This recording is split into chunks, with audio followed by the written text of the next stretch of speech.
झाला आपला $3 S hit.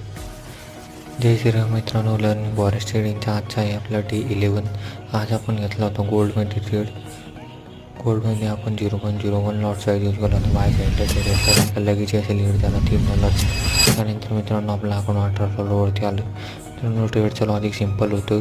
Liquidity ग्रॅप करून हेड शोल्डर पॅटर्नमुळे मार्केट डाऊन साईडला गेलो होतं. आपण त्या ठिकाणी बाय केलं. म्हणून आपण डेली ट्रेडिंग जनरल बुक पण मेंटेन करतो. त्यानंतर मित्रांनो थोडा वेट केला. क्रूड ऑइलमध्ये आपण ॲनालिसिस केलं होतं. तिथे पण एक ट्रेड बनत होता बाय साईडला, पण आपल्याकडून तो पण मिस झाला. त्यानंतर मित्रांनो आज आपण गोल्डचं ॲनालिसिस पण केलं थोडं. गोल्डमध्ये आपल्याकडून या वीकमध्ये 5 ते 6 ट्रेड मिस झाली, जी पूर्ण टार्गेट रेडी झाली ती, आणि जे एस एल देईल त्याची टार्गेट ट्रेड घेतली आपण. मित्रांनो चॅनल सबस्क्राईब करा.